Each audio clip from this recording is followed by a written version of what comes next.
Good evening. This is Hayden Institute of Education. It's the Diploma of Alcohol and Other Drugs. And this is module CHCCCS004, Assess Coexisting Needs. And I've just edited that myself: coexisting, co-occurring, comorbidity. And that's the terms that we use in the industry. Depending on what profession is linked with mental health or AOD, they would use a slightly different term. It probably goes down more and more clinical as you get closer to the bottom. Comorbidity is a really clinical term. Co-occurring is a professional community services term, and the coexisting is it's a generic term for anything that happens together. But you'll see them both. You'll see all of them. Just to start off, we'll start with the acknowledgement of country. In the spirit of reconciliation, Hayden Institute of Education acknowledges the traditional custodians of country throughout Australia and their connections to land, sea, and community. We recognise Aboriginal and Torres Strait Islander people as the first inhabitants of this nation and the traditional custodians of country on the land which we work, live and study. We express our gratitude for the sharing of this land, our sorrow for the personal, spiritual and cultural costs of that sharing, and hope that we may move forward together in harmony and in the spirit of healing. We pay our respect to all First Nation people and acknowledge elders past, present and emerging. So thanks for that. An immense thank you for that.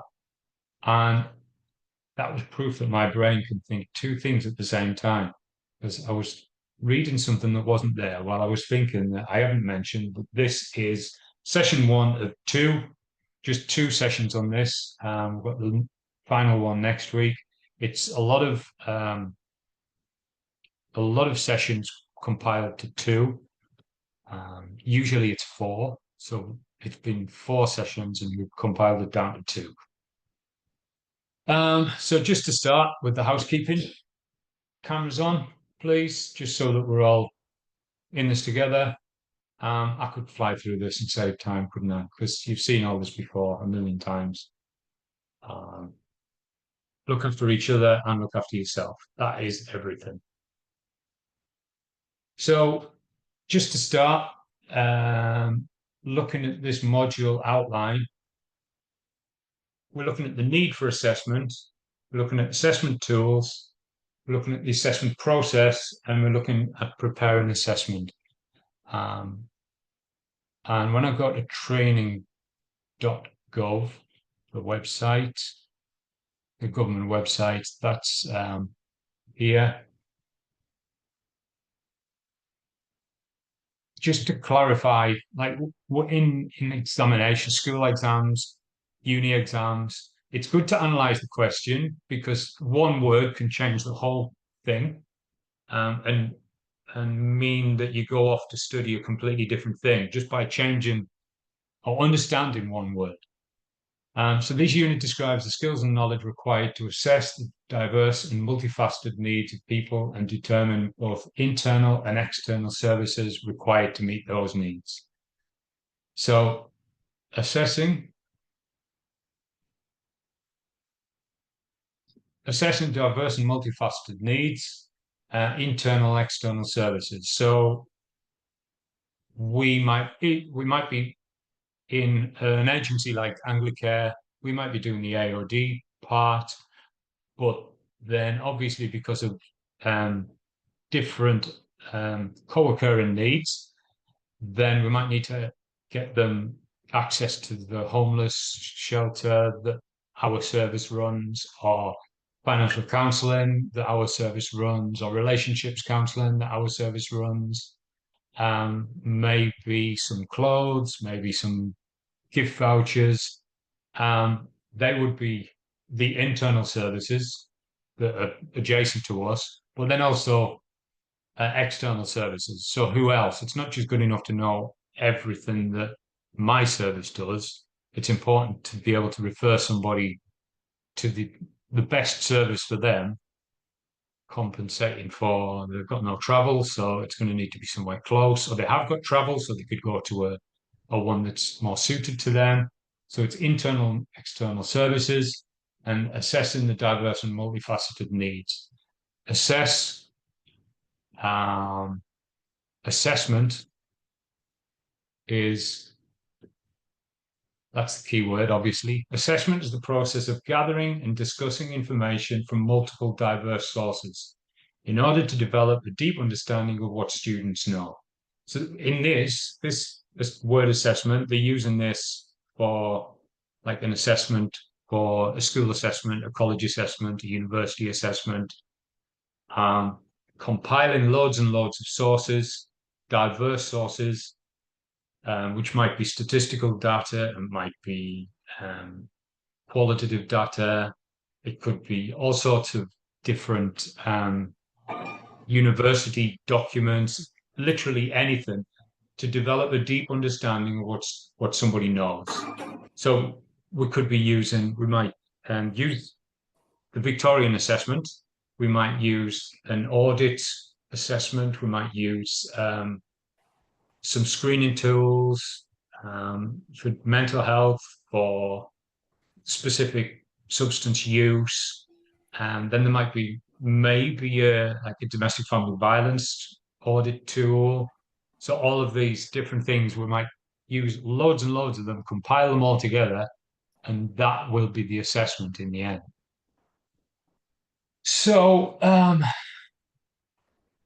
let's get rid of that. So assessment is a massive word. That's the long short of it. What do we mean by coexisting needs? We mean biological and physical. Yeah. We mean psychological and emotional. We mean social, behavioral. So in that, in assessment, a proper assessment is going to be holistic. That's basically, it's going to include all of the different types of the domains of well-being. Nice. We were talking about last couple of sessions, domains of well-being. So why do we carry out assessments? That's the brainstorm. Any answers? Write them in the chat or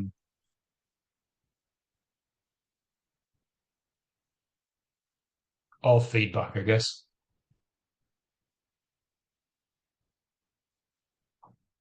Why do we carry out assessments?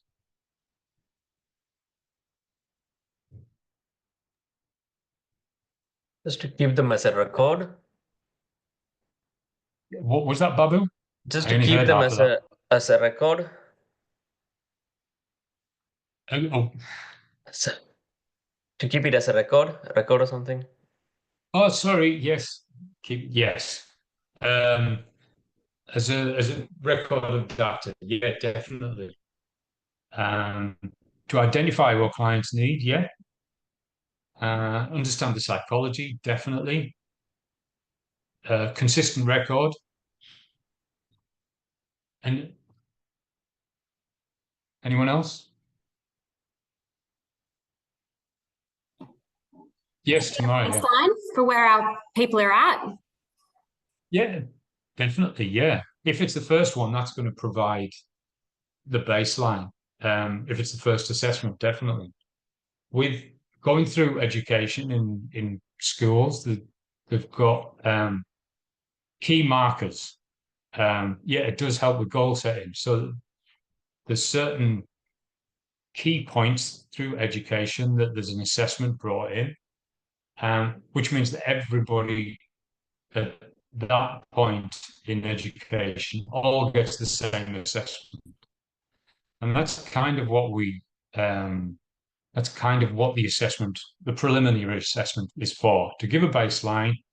And that might be similar to the first assessment that kids do in kindy.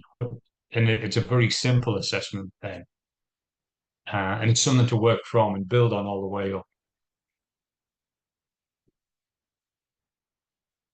So the need for assessment, we're looking at physical, social, economic, personal, psychological, somebody mentioned, more knowledge of treatment, construct treatment ideas, goal setting was mentioned, follow up in the future, because there'll be more than one assessment, so that we can compare each one. We can compare the baseline with the next assessment and track it along, so that as they develop, as something changes, like Babu said, we've got a record of what's happening.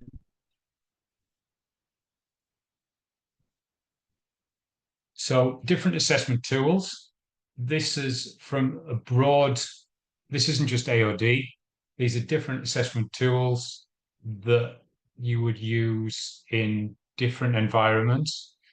And when I say they're not necessarily AOD tools, it might be somebody with AOD issues, but they have, because of the co-occurring needs, they might need to work through one of these as well.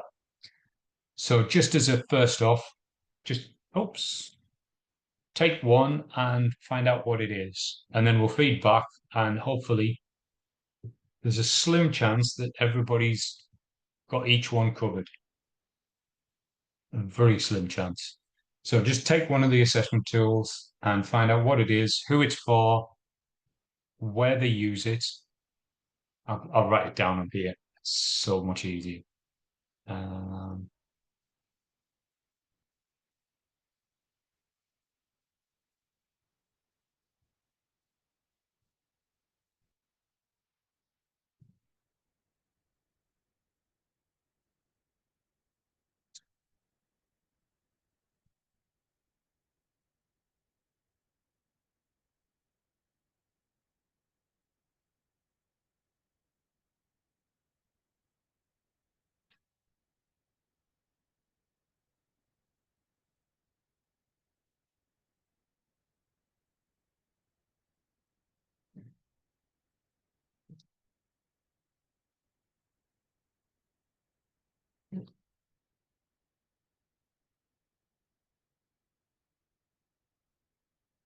It should be all right.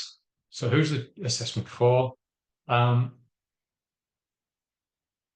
all different questions. They look similar. Oh, that's not spelled right. The similar questions, but they're going to get different answers. FIM. Actually, I'll leave it. I'm not going to read any answers out yet.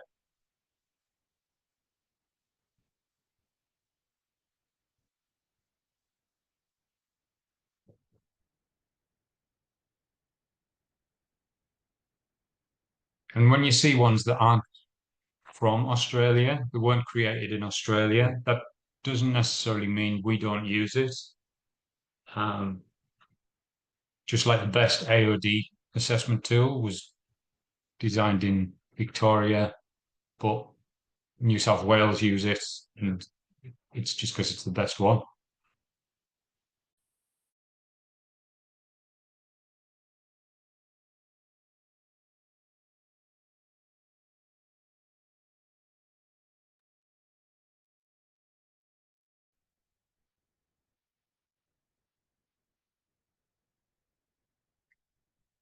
And if you've just come in, if anybody's just arrived, then sorry about the link if that you were struggling with the link tonight. Not really sure what's going on, but hopefully it got sorted. I honestly thought that everybody had gone off to something more important and that I was here all alone. So I started and miserably just, thought, okay, so I'm here on my own. But no.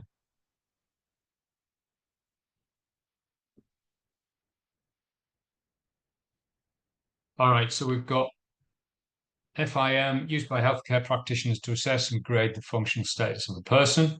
Okay. SIS supports SIS supports intensity scale. Yes, sorry. The severity of severity.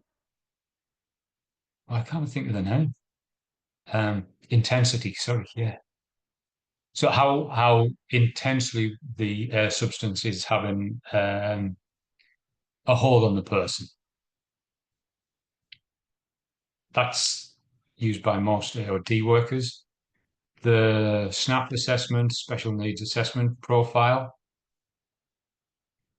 is an online diagnostic assessment that profiles 17 social and emotional behavior difficulties, which without identification may limit the pupil's potential to learn. ICAP measures and identifies motor skills, personal living skills, community living skills, social and communication skills, broad independence, as well as behavior. So we've got FIM, we've got ICAP, we've got SNAP, we've got SIS. Any of these three? Anybody done these? DSTART, ICANN, and ADAPT?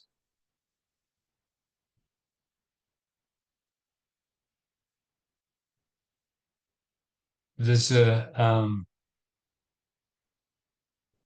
domestic family violence one, but I don't think this is on here. No, it's not. That's a DV start.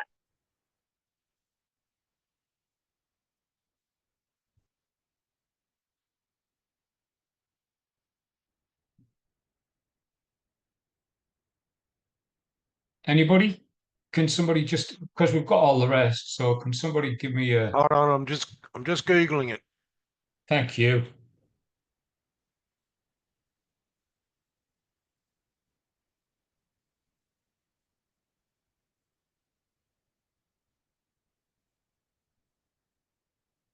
Which one are you doing, Marty? I'm doing DSTAT All right. assessment.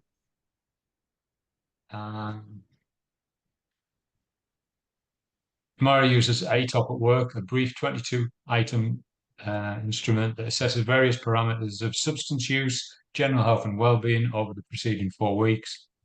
Patient-reported outcome measures, clinical risk screening tool, eliciting responses directly from clients, and is designed to be incorporated face-to-face or by telephone clinician. ICANN is a holistic support needs assessment designed for people with disability age 16 and over. So we're only needing ADAT now, because Marty's doing DSTAT. Trying to.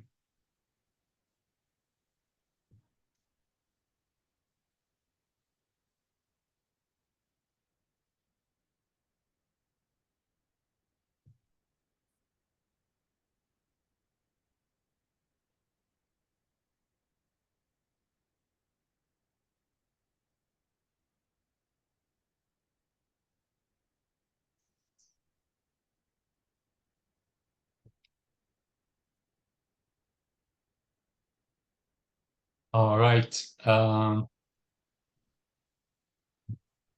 So when I'm questioning who the assessment is for, so we've got a range of AOD, we've got young people in school, disability, and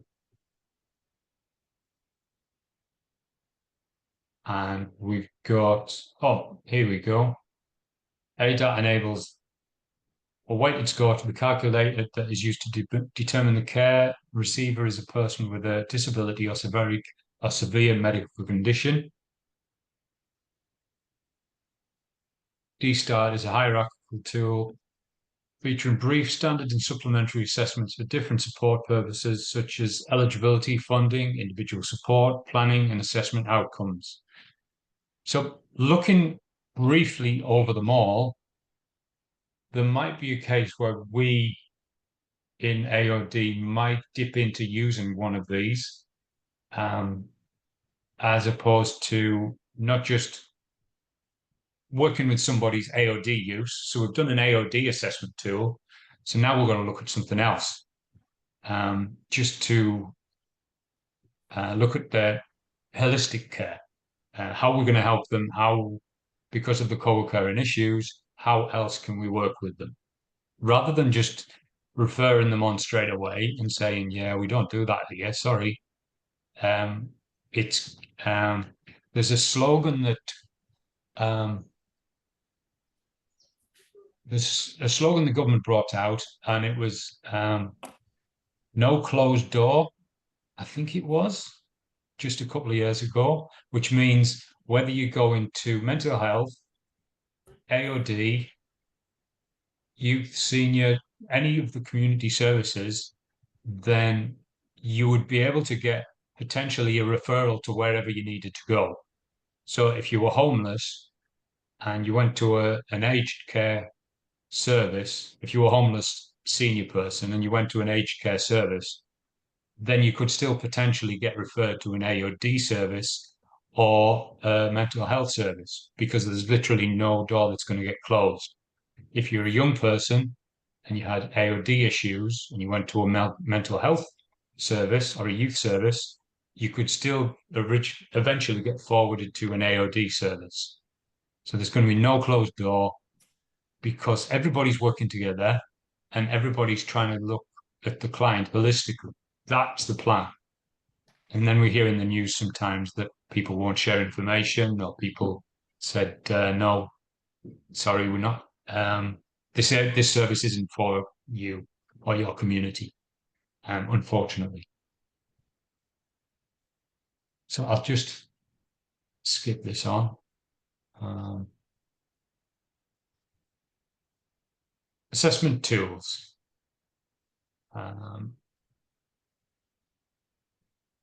So I'm just going to split you up into groups. No, I'm not, because that's done. Forget that. So we'll look at this. So the assessment process. This is very similar to education. It's almost the scientific method, if I can remember vaguely talking about science in HSC level, that it's got to be measured and specific, and it's got to be repeatable. Anybody could pick up the method and repeat it and should get exactly the same results as I did using this method. So it's got to be reliable, it's got to be valid, it's got to collect specific information, not just random information. We've got to be reporting on it, so it's got to be passed on. It's tied specifically to roles and responsibilities, and it's got to be time and space specific. Meaning that if you do an assessment on Monday morning with somebody and you've got a follow-on assessment, you've got a baseline, like Tamara said, the next assessment, the follow-on, is ideally not going to be on Friday afternoon, because a lot of it is about mental health and people's circumstances, and people's whole life is completely different from a Monday morning to a Friday afternoon. So it's got to be repeatable in the same environment. So the assessment process, we're looking at social needs, substance abuse, physical abilities, mental health, and everything else gets tied into all these. So social needs, thinking about Maslow's hierarchy of needs, the physiological, like bottom level, shelter, clothing, the base needs, social needs there, the substance abuse specifically, mental health specifically, and then physical abilities. And with the holistic approach, we're going to be looking at strength-based, obviously. It's client-centered, so it's holistic. And we're not just looking at the weakness, we're not just looking at the problem. We're not dealing with a homeless person or an addict or a disabled person.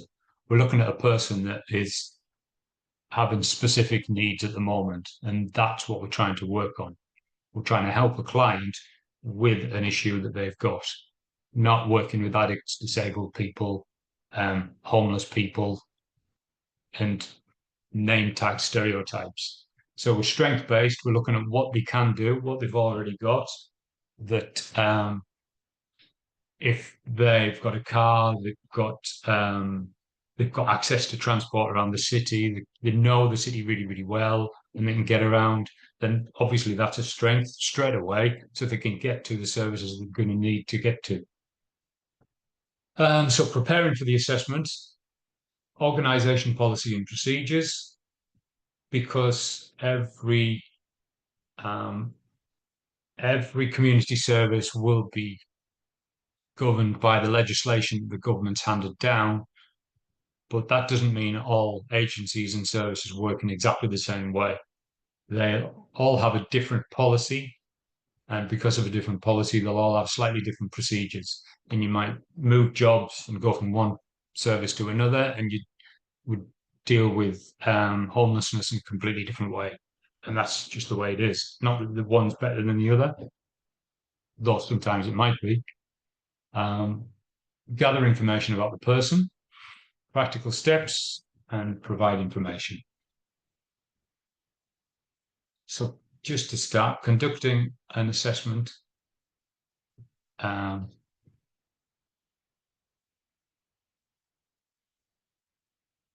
Okay, so researching policies and procedures that exist in an organization when preparing an assessment.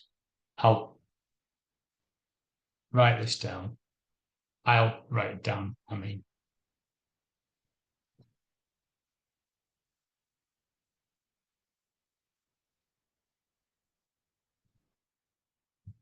And I'll, no, it's wanting you to get together in groups. We don't need to do that yet. Lost a bit of time at the beginning.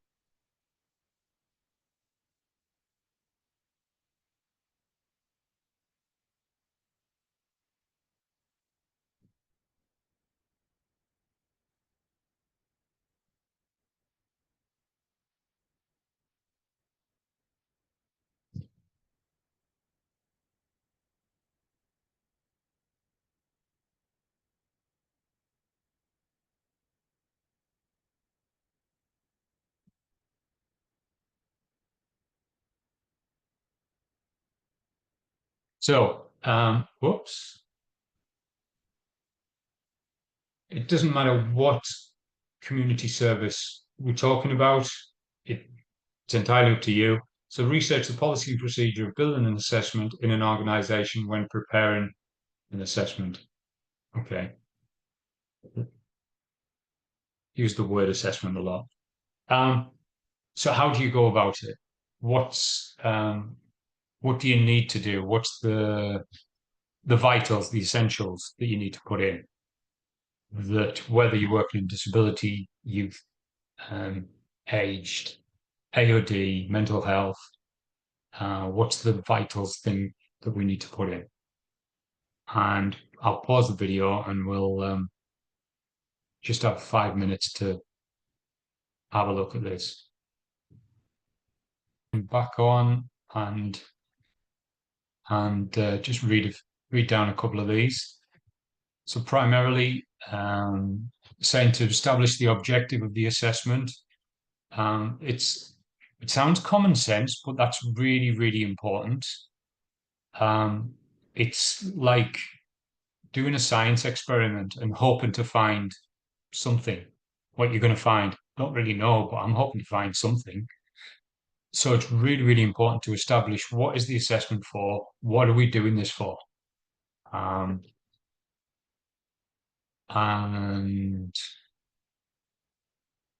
but we're looking at best practice models, compliant with New South Wales Health, got to be compliant with New South Wales Health, psychosocial interventions, professional practice guidelines.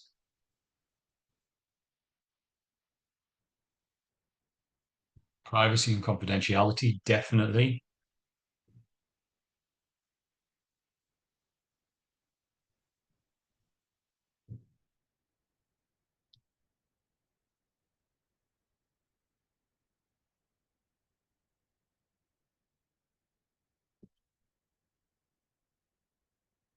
Yes, referral and treatment planning's got to be mapped out. Even in process, we don't just refer somebody just because we think it's a good idea. We have a process of, okay, is there somewhere in our organization that we can get you access to? If that's a no, then we're going to refer you on and step by step. And whether that's in some services, it can be a bit objective and just, okay, This is a really good service. Highly recommend them. I'll get you a contact, and hopefully you can book a time. They're busy, but off you go. And then in other services, it's more personal. And while the client's in the room, we'd call up the other service and try and speak to somebody specific, try and speak to the person that our client is going to be going to meet when they get to this other service. So that there's a point of connection there. Training and competency requirements for AOD assessors, definitely, yes. There's got to be a specific standard, not just somebody that's got good intentions, but somebody that's got certain experience and qualifications to do that. I'm just going to skip on while we're just finishing that, because I'm conducting the assessment. We've got to have the current situation, we've got to have the resources, the empowerment and the empathy. If when conducting an assessment, we need to have all the resources available to us, which means whether it's paperwork, whether it's like a link on our phone, or a web link on a laptop or an iPad. We've got to have all that ready, and it's got to be working. A bit like having a class link that works perfectly, hopefully. We are, with the assessment, we're wanting to build up to, you can't see this, sorry.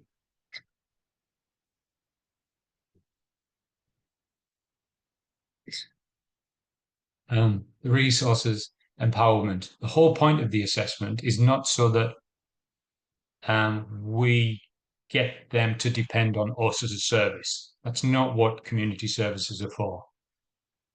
The whole point is to try and empower them to be able to take some control of their life back, whether that's a disability service or an aged care service. It's not to try and get them to rely on us. We're trying to turn it completely around and see anywhere where we can empower them to have a bit more control in their life. Because in all of community services, there is going to be clients that feel like control has been taken away, whether that's because they're now senior and infirm, or whether they're young and they don't feel like they've got control of their life, or AOD or mental health issues, something else is taking control of their life. So the empowerment is us trying to find some way that we can try and help them be empowered. And empathy, obviously, that's the key skill from us, that we're trying to not show that we understand, because we might not be able to understand, but we can show empathy. Now this PowerPoint is in two halves, so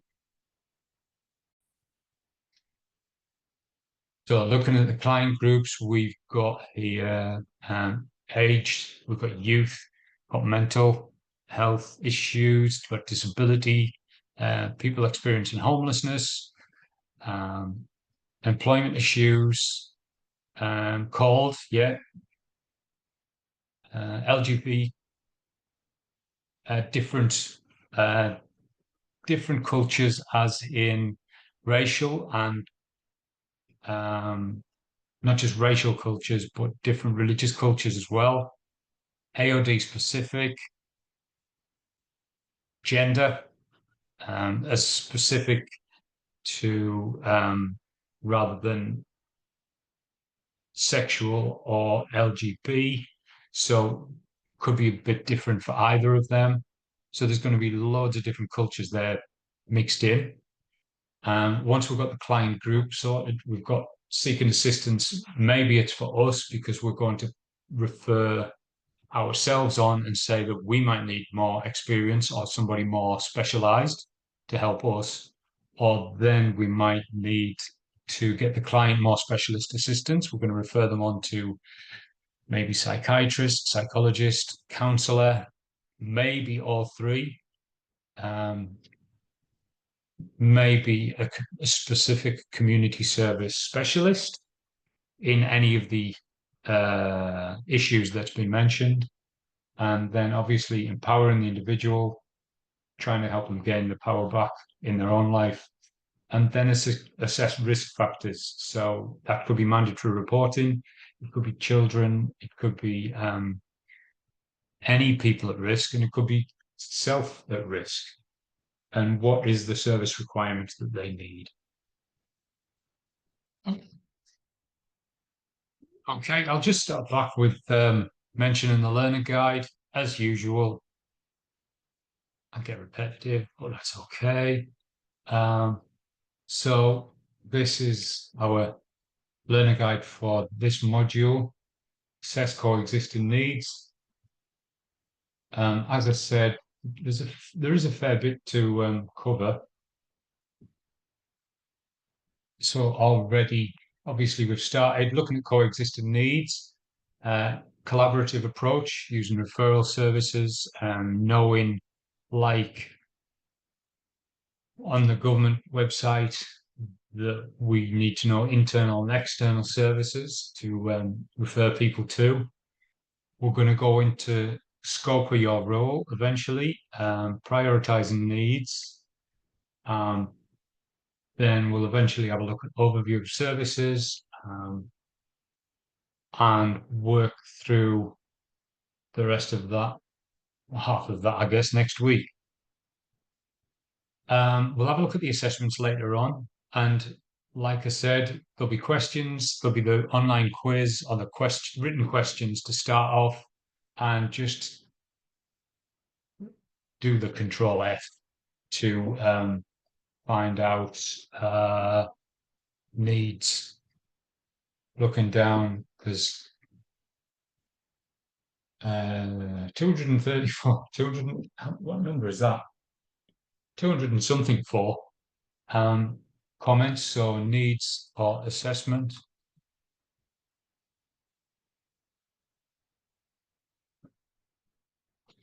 And then you go down looking for the point in the assessment that you need. We've already looked at aged care assessment team. No, we haven't. We looked at a different thing. I was looking at the assessment tool. Sorry. So it's best to just use Control F and find the thing that you need like that.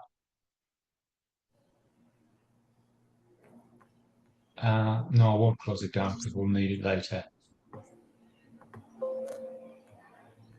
Going back to client groups, you've mentioned a lot of these: mental health, alcohol and other drugs, imprisonment wasn't mentioned, child protection wasn't mentioned, domestic family violence, not just family violence, but maybe narrow it down to spousal violence, or maybe it could be domestic violence when it's in an aged care home or it's in a disability home. Looking at homelessness and poverty as separate things. Homelessness could be one thing and poverty could be something completely different. Health, as in physical, emotional, mental, psychological health, all the different domains of health. Age, whether that's young or old. Disability, mentioned it a little bit. Behaviors of concern, which might be like subcategory to risky behaviors, or it could be self-harming behaviors, or it could be linked with the substance abuse. Employment categories and cultural religion, again, two different things. And doesn't mention trauma on there. Trauma being a key one, that with any of the community services that we're working with, trauma is going to be linked with it. And when you're not working in community services, there'll always be somebody that asks, why on earth would you get addicted to drugs? Or why on earth would you choose to live on the streets? As if these things are choices by people that they make because they seem like the best options. And when we look into trauma and link all of the community services things with a trauma informed perspective, they say it, that we have to look at every community service, every agency looks at it through a trauma lens. That means that there's going to be trauma linked in there somewhere as well. So probably a good time for a video before we move on. And you will have seen it before, I'm sure.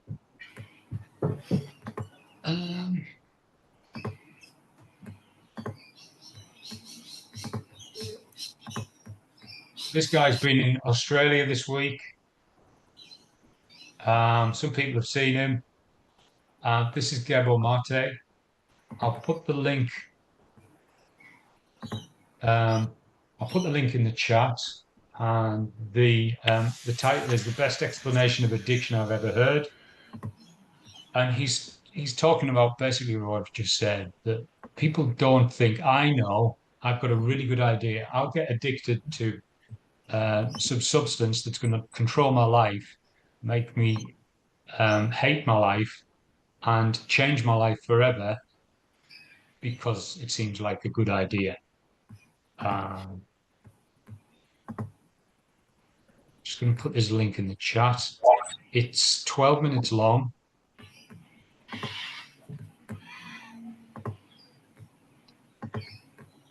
So I'll pause the video. So, any comments, Gabo Mate?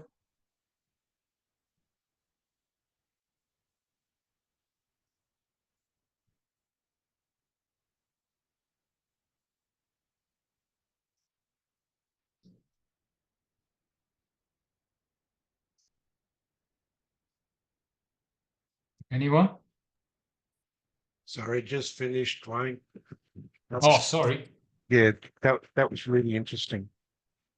Really, really interesting. I've been trying to find a really good response and to be able to explain addiction to people that don't get that it's not about a person's choice, it's about a response to an emotional response to a traumatic event Yeah. the only coping mechanism that they know how to deal with or have access to at the time. Yeah, that was what he said. that was worded so well. Yeah. Yes, Justin. Cheers, Marty. I find, especially when you're talking to either family members or people that have been involved in, say, the client that is in addiction, if you bring up Gabor Mate and other people's theory on this, they take it really personally because Yeah. and I agree with his theory, of course, but you've got to be careful because a lot of people will say, "Oh, I didn't cause any trauma. It's just this victim Yeah. mentality." His brother was abused too, and his brother didn't take drugs. Why is he? Yeah. So it is the way modern facilities are sort of taking the approach. But it can be, especially with, you've got 80 years of the war on drugs and how society has perceived it for so long. Can be a really hard thing to get people to accept, Yeah. It's when clients when they're in rehab and their loving, caring families are bringing them in, and there's no direct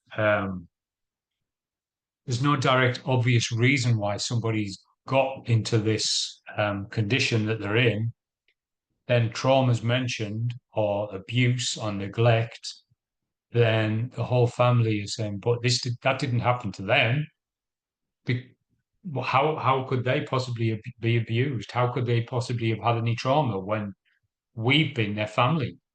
And the family are going to take it personally. Yeah, they would turn it around, and it's straight away suddenly not about the client anymore. It's about, well, what have we ever done to cause this, rather than trying to help them work through it, whatever it is. Like, two people can go through the same difficult trauma. One person will come out the other side and see it as a growth experience, and another person will die from it, literally.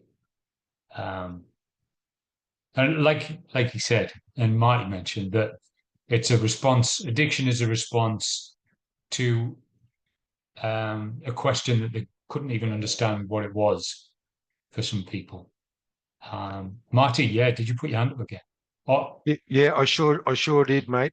With regard, I totally understand what you're saying, Justin, in that situation.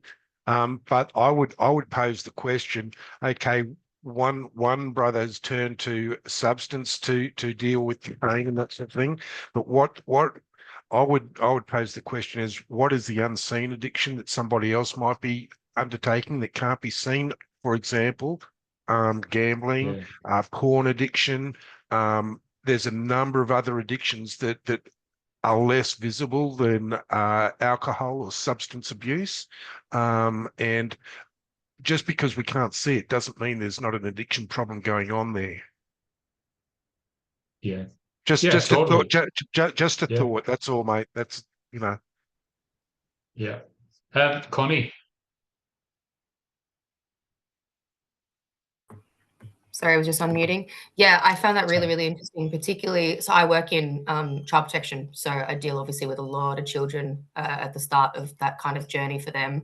And yeah, definitely, like I've learned about trauma, and, that's been the focus of my pretty much whole career. So I think it's great to start seeing it in other areas, especially AOD, because as we've all discussed and as the video said, it's an unaddressed problem quite often, and it's just not having the right regulation skills, supports, everything that goes into it that leads to addiction. Like, I mean, there's plenty of people and ordinary people that are high functioning using drugs and substances all the time, or, that are not getting addicted. So what's the difference between someone that uses it recreationally or does use every day and versus an addict? Like, yeah. Yeah. I heard one doctor say it, and then a few different people that have been through addiction repeated it, saying, thank God I found the addiction, because without it I'd be dead. So it's not that potentially the addiction can kill somebody. It's more to the point that, stripping it back a bit, somebody was in such a low point in their life that they were so close to death, they finally got something to hang on to, and the addiction kept them alive, not nearly killed them. And it depends depends what perspective we put on it. That the addiction was actually the thing that kept them alive for so long. But yeah, and he is pretty good, Gabo Mate. I'll just skip on a little bit on the slides. Maddie's trying to get in, Dwayne. She's having trouble, but I've just sent her the link. Thank you. Cool.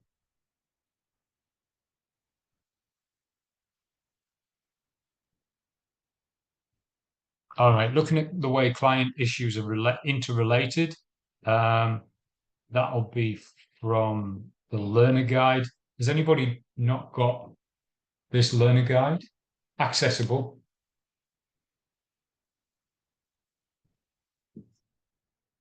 Just gonna check something.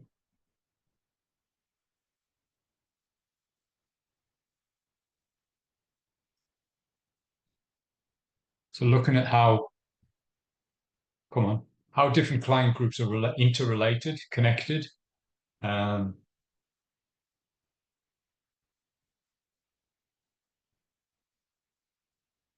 We've got the target group, for example, the individual client services, family services, and community group services. It's starting to talk about this on page 19.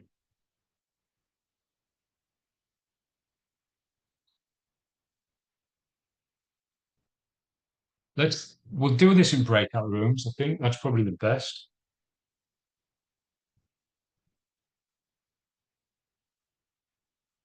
We've got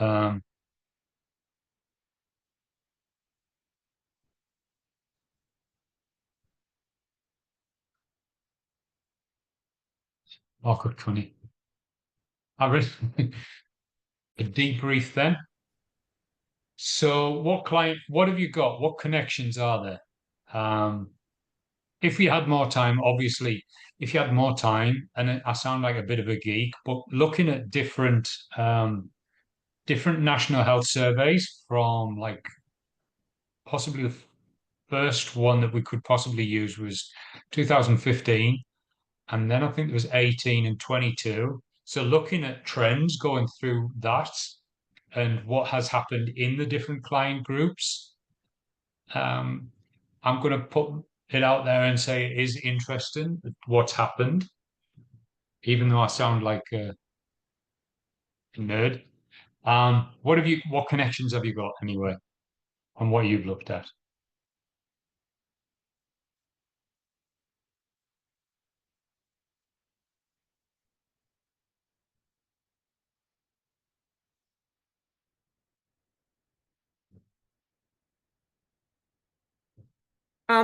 Dwayne, I'm Mm, looking at the National Drug and Alcohol Research Centre. yes.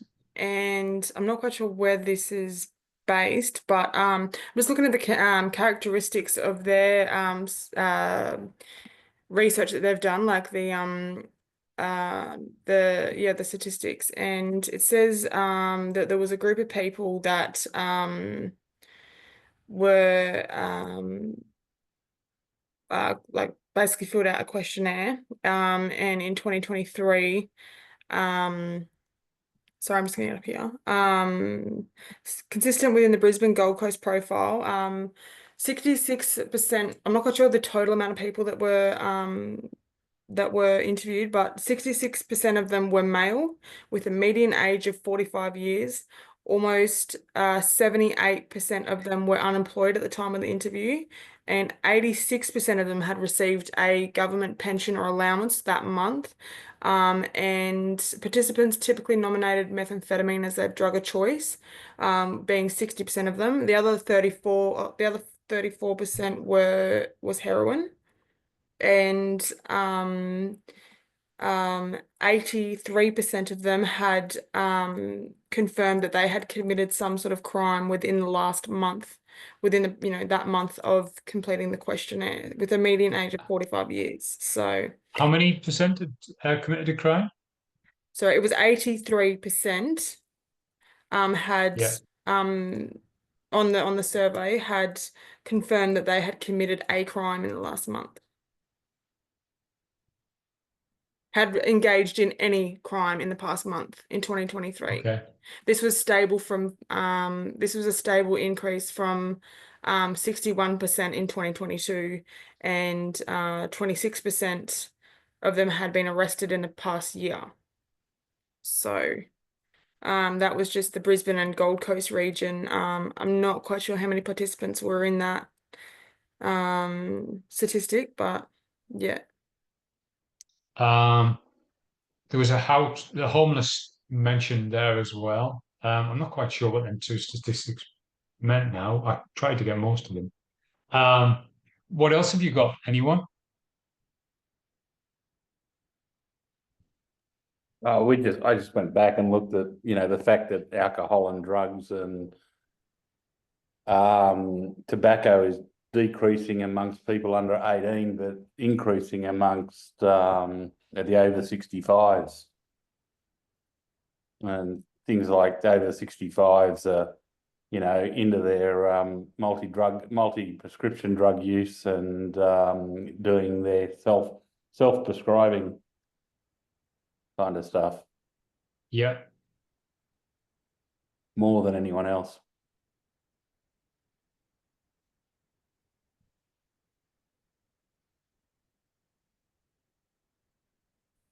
So like Yeah. Were you going to say another one here? No, there was, I can't remember the other one, but yeah, they're the kind of things we looked at or spoke about. Okay. Any more? Anybody? Maybe so we've got AOD use, quite a lot of. Any homeless or poverty or mental health statistics? Did anybody find?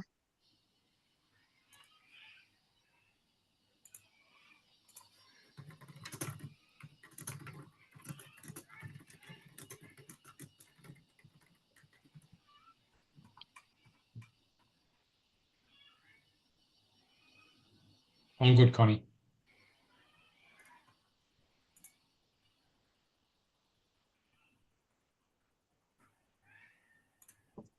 Anybody get any statistics for mental health being a big factor?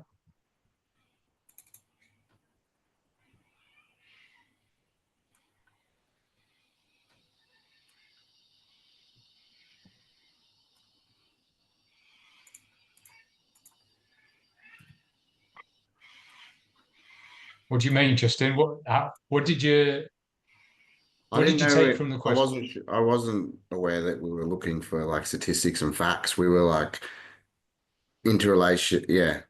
Yeah, no, that's fine. So what connections? Connections with Well, the client like groups? for instance, it was just like a general conversation, but like say, Yeah. I can almost guarantee that it's 100% of the clients say like at an addiction facility, they have mental issues as well, you know, and then there'll be a percentage of them that have domestic violence.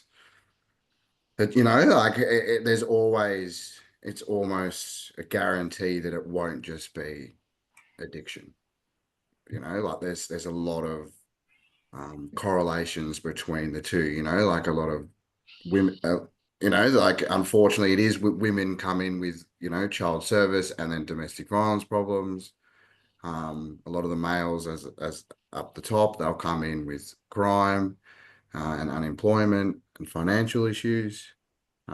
We just sort of correlated two services instead of looking for statistics as such. Yeah, no, that's fine. You reckon you're saying crime and men and obviously women as well, there is women predominantly as well. men. Yeah. You're saying predominantly It's men. just a smaller percentage. Absolutely. Yeah. Which is because women and family issues with children and accommodation issues stands to reason, because if guys are couch surfing, guys in the 20s, 30s, 40s are couch surfing, it's a bit harder to do that when you're female and you've got two kids that you're trying to be responsible for. So yeah, those issues are happening. Yes, Marty, sorry, carry on. Yeah, mate. I'm with Justin. We didn't necessarily look at statistics and that sort of thing, but I've just done a quick search on homelessness because that's an area that I'm really passionate and work in very, very heavily in that sort of thing. But according to the ABS, the Australian Bureau of Statistics, 2 in 5 are living in severely crowded dwellings. Oh, of the 122,500 people experiencing homelessness in 2021, 2 in 5 were living in severely crowded dwellings. 1 in 5 were in supported accommodation for the homeless, and 1 in 6 are living in boarding houses. And from my experience working in that space, we only work with rough sleepers, so per se. As soon as we're committed to getting people out of that street environment and hopefully get them into somewhere that's dry and warm. But in doing that, our goal is to then from that point they can, you know, go into Department of Housing and get something more long term. So you're basically front end of crisis, really. Yeah, the sharp absolutely. end of crisis. We're street outreach. So we contact people on the street where they're sleeping and where they're sleeping rough, and inadvertently, if we find that we can if we can get to someone and they're newly into the situation and haven't experienced homelessness before, and we can get to them within the 4 to 6 weeks and get them out of the situation, we can prevent them from descending into that spiraling cycle of addiction and substance abuse. That's my anecdotal observation. But it's for me, where I am working, it certainly rings true. Yeah, right. Madison, you got your hand up as well? Oh, yeah. I've also got the ABS statistics here. Just 42% of people aged 16 to 85 had experienced a mental disorder at some point in their life. 21.5% of people had a 12-month mental disorder, with anxiety being the most common group. 17.2% of people aged 16 to 85 years. And 38.8% of people between 16 and 24 years had a 12-month mental disorder. So that's just the statistics on overall health and well-being in Australia. Yeah, once it gets to be chronic, so it's more than 6 months, like 9, 12 months, it's going to be repeated. It's going to be cropping up quite a lot through the rest of their life. We'll leave it there and we'll go for a break. So 10 minutes, 20 past. Late break.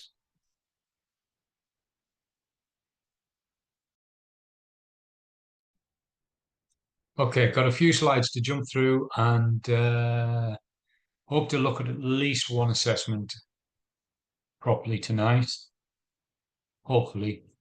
So just from what we've been looking at, like I mentioned at the beginning, doing an assessment is, by definition, the assessment is looking at the diverse and multifaceted needs of people. It's looking at everything that they're needing. And when we look at other modules of analyzing the client's needs, whether it's the need they think they've got, the need that the GP or the referrer has sent them to us and they've said that they've got this specific need. Criminal justice system might say they've got a different need. Family members are going to say they've got a different need. There will be one that's more prominent, more important than all of the rest of them, but it's going to differ from client to client. They might have a few different people might have the same group of needs, but each person's got a different priority, whether it's getting kids back, getting housing, getting stable accommodation, stable employment, relationships sorted. It all mixes up into the diverse and multifaceted needs. So when talking about an assessment, like I mentioned at the beginning, it's the process of gathering and discussing information from multiple and diverse sources, getting as much data as we can on the person, which is literally, if you've seen the Victorian AOD assessment, it's pretty comprehensive. It's called the comprehensive assessment, so that's why it's comprehensive. It's so detailed. There's so much information there that's potentially useful to different services. The government then takes the answered assessment and then analyzes that and then puts a lot of that into the ABS stuff. So looking at the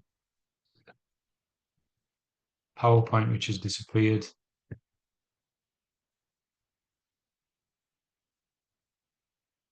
Okay, so looking at assistance for us, when we get to the end of our scope of practice, our ability, the edge of our learning, the edge of our training, then we're going to call in somebody else for support for us, because we've got to we have to know where our parameters are so that we can then call on somebody else for support.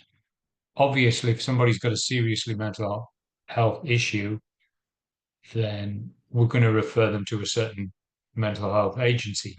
If they've got a housing issue, then we're not going to use our time looking for a housing agency or trying to get them a specific house, we're going to refer them to a specific agency, or it might be across the hall, it might be somewhere else that can get them the house or the home, the bed or whatever for the night, sheltered accommodation or whatever it is.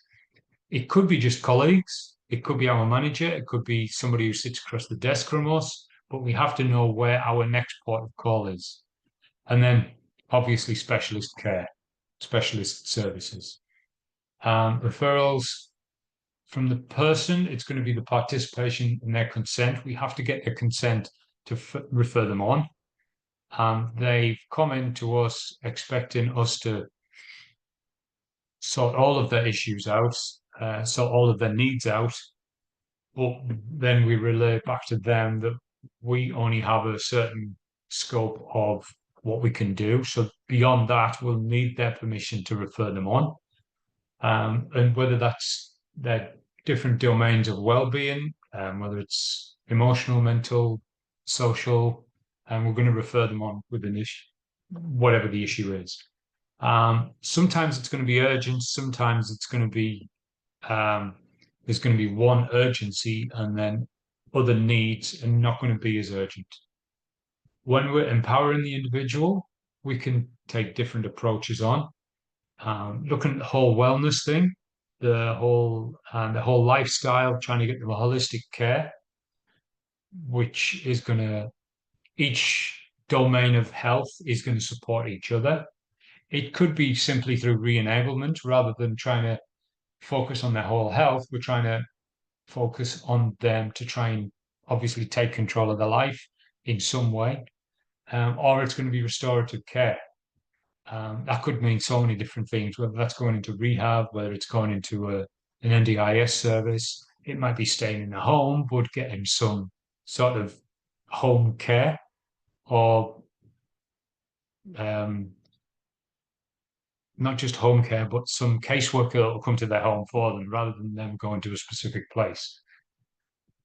Got a video here, but we haven't got time to watch it, so I'll give you the link and watch it when you get a minute. This is risk assessment for social workers. This is pretty important.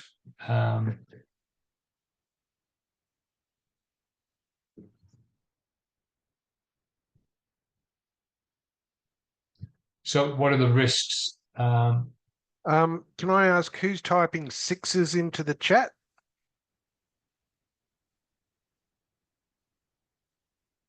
I'm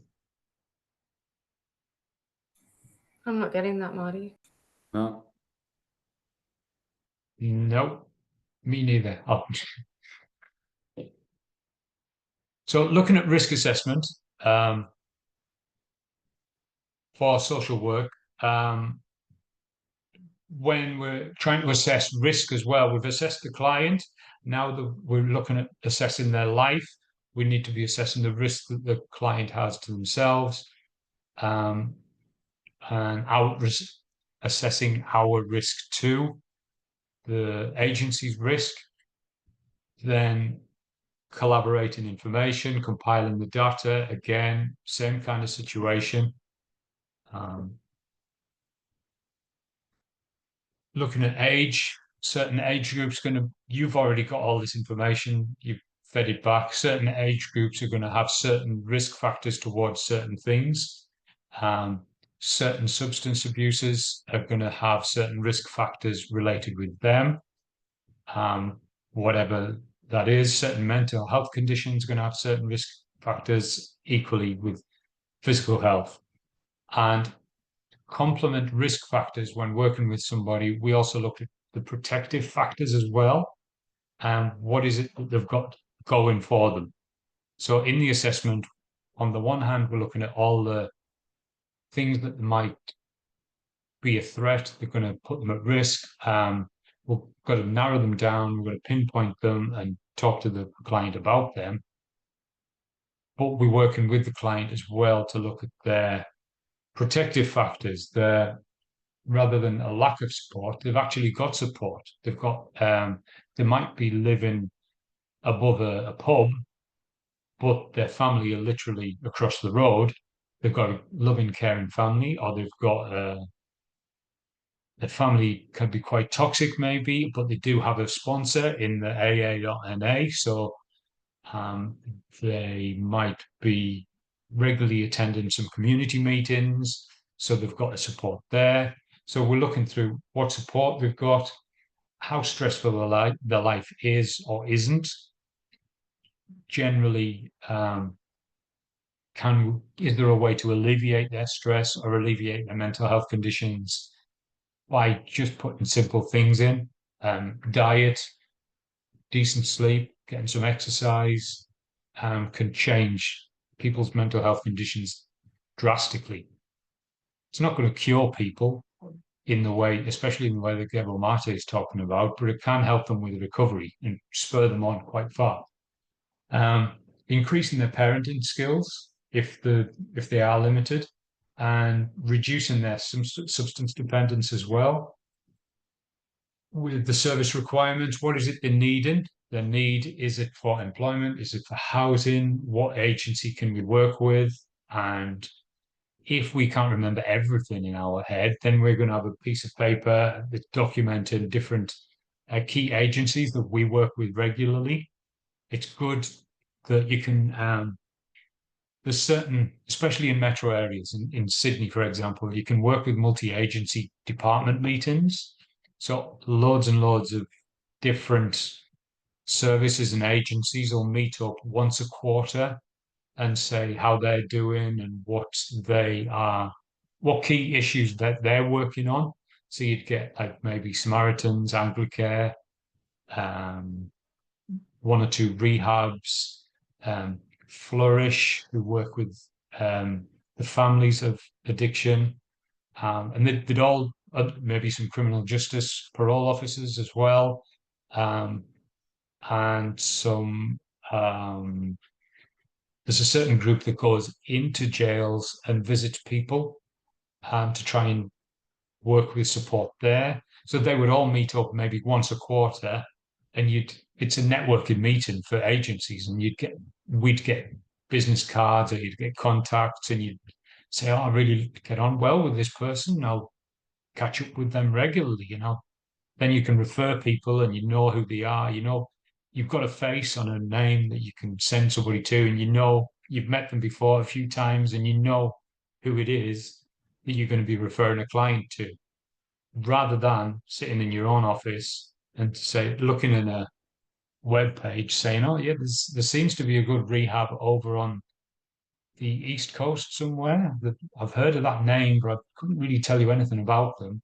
But when you've actually met some of the people that you're going to be referring people to, it's fantastic. Physical and mental health issues, increasing that, increasing the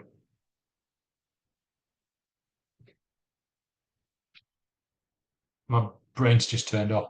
Increasing their quality of physical and mental health, and with community and social support as well. Equally with financial support, there's not just financial support, but financial counselling as well.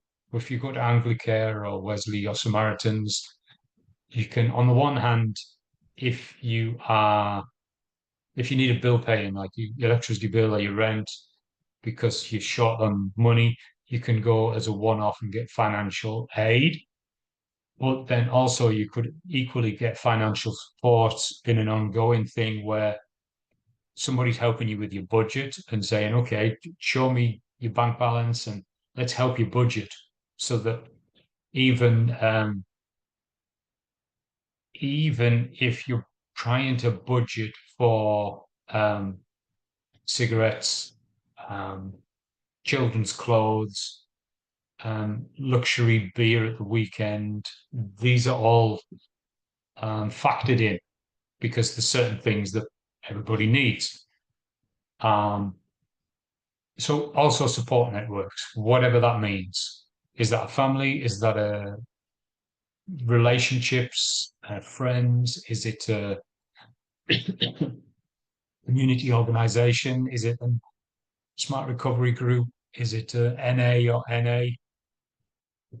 how a network's going to be able to support them and help them. And that's it. So that's it for the slides. I'll just bring the assessment up and I'll roll.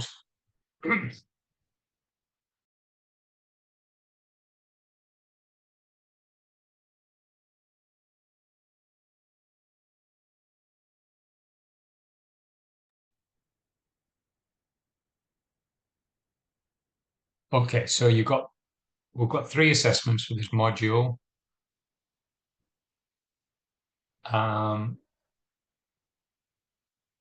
There's the questions. The detailed questions, they want a bit more detail, but there's not many questions. So it, goes both ways. If you've only got 8 questions, but there's a priority sorting thing there. During the assessment process, there are different ways to collect information. Please match the following tools to the description. Describe 2 reporting formats and 2 reporting requirements. Completing the table of examples of the different zones of community.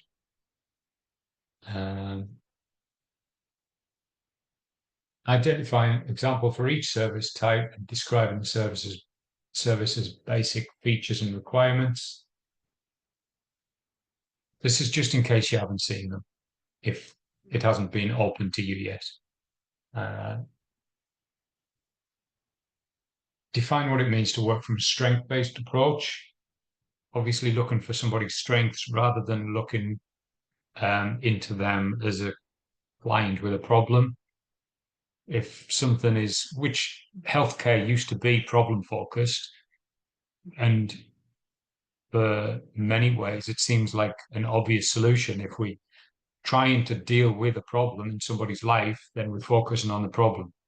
But now healthcare, community services, we're not focusing on the problem, we're focusing on the person and trying to help them deal with that. So for a start, if we're not looking at the problem, we're looking at their strengths.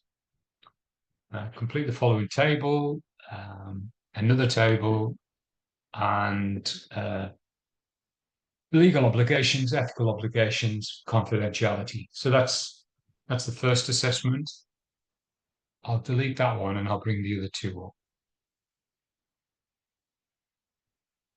because there's a role play as well. We'll have a look at the role play next week in detail. There's a reflection at the end. So after the role play, you've got, in this task, you're required to reflect on your performance and your own performance as demonstrated during the role play tasks conducted in assessments 2, 3, and 4. So that's all of the role play. Identify aspects of each performance that you feel went well. It's really important. That's like, we're doing strength based on our own performance. Summarize feedback from each client, service providers, and your colleagues. Identify an aspect of each performance that you feel require improvement and actions to support improvement required. Client feedback form and colleague feedback form as well. We have to get used to both. We have to get used to pinpointing where we went well and what we did really, really well, and analyzing it and thinking, I did that great. When I was talking about motivational interviewing, when I was with that person and the conversation went so good. But then what might need improvement? Well, they really didn't understand when I mentioned what I said there, and I got my words confused, and that was a bit of my just being tongue-tied and trying to think of too many things at the same time. So trying to figure out that one, and then the role play.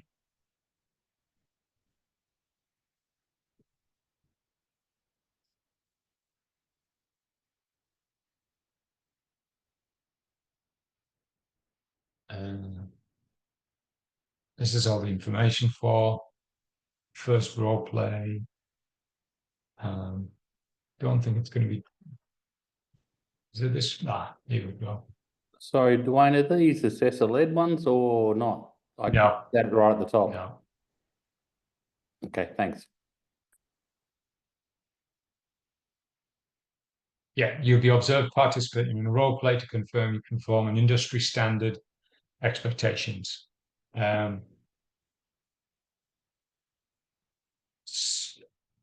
lot of this is important, but I'll come back to this in a minute. So we've got Joanne is a 44-year-old woman with a history of alcoholism and drug use. Joanne is currently homeless and appears to be in poor physical health and has come into First Access with no belongings, looking for assistance. You'll assume the role of Tori Waller, the support worker for First Access, and you've received an email regarding Joanne from your supervisor, the head of care, John Ford. You've received Joanne's client information and prepared an assessment plan and are aware that Joanne has multiple interconnecting issues that she will need support for. So the role plays are they're getting not complicated, but they're getting a lot of issues mixed up in there. So you've got a lot of client information there. And this is almost I was going to say cheat sheet, but it's not a cheat sheet because the information is given to you. So during the role play, your assessor will be looking to see that you can explain your role in the assessment process. That means your boundaries, your scope of practice, what you can and can't do, or what you are bound to do, and that's confidentiality and duty of care, keeping everything confidential unless there's a risk of harm to people. Outline the assessment process. So this is almost health-based, like clinical practice. When you go to see a doctor or a specialist, and they say, okay, so what we're going to do is this. But when you go to hospital, then we'll talk to you about what's going to happen, and it's exactly the same type of thing here. Explaining Joanne's legal and ethical rights, including these. In informed consent, when somebody's in hospital with a specialist, then they're going to, with informed consent, the surgeon is going to talk about any risks or everything that will happen, and this is potentially what the risk factors of 90% of people come out and it's fine. There's no risk factors to anything that we do, but what we'll be doing is these are the expectations that we're wanting from the chat, the referral, the assessment, the working with different agencies. So it's clearly outlined. So we obtained Joanne's permission, actively involved Joanne in identifying her own needs and priorities, discuss and analyze Joanne's issues and how they relate to each other. This is, I don't have to read down them all. This is exactly what the role play is going to be about. How long is it?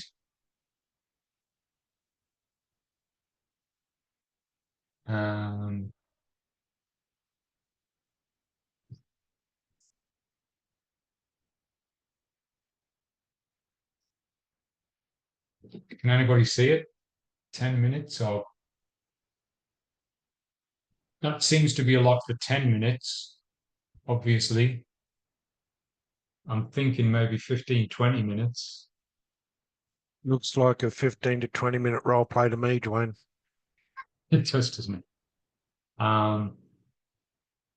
Whoa, 10 minutes. Gonna be hammering it out to do that. Yeah.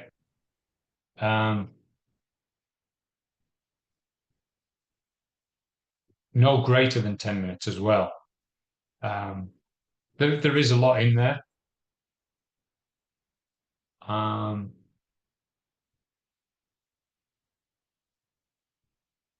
it's just going to be practicing it, really. Not practicing and redoing the role plays, but having specific things that you want to say and knowing how to say them. Not knowing how to say them without waffling and going round and round the subject. which I do if I don't write everything clearly down.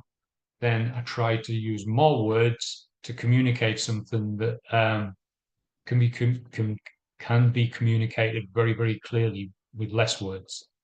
Apparently using apparently using ChatGPT is one of the ways that you can condense things. If you write something out using all the words that I might use, and then ask ChatGPT to make it more concise, it works really, really well. So that's that one. Let's look at the others next week. So we've looked at most of the assessments and we've looked at the first role play. Obviously, you can look at the others in your own time, but it's quite an hand. So we'll leave it there for start something. I've come back on the recording because there's been a few different role plays recently where people they're working with friends or family that don't like to be in the role play, and obviously remembering that your friend or your family member is not the one that's getting assessed. It's just you that's getting assessed, but they are wanting you to speak really slowly because they can't keep up with their script, and it makes you sound inauthentic because they say, "What? Oh, I can't follow my script. Can you speak slowly, or can you look at your script so we know exactly where we are?" Or somebody doesn't want to be on camera at all. So these are things that are going to let down your role play, basically. And they don't have to be an acting genius, but they need to be on camera, even if it's just the back of their head on camera or the side of their head on camera, because you're the one that's going to get assessed. Yeah, just make sure that whoever's doing it, they are definitely helping you, not hindering you. That's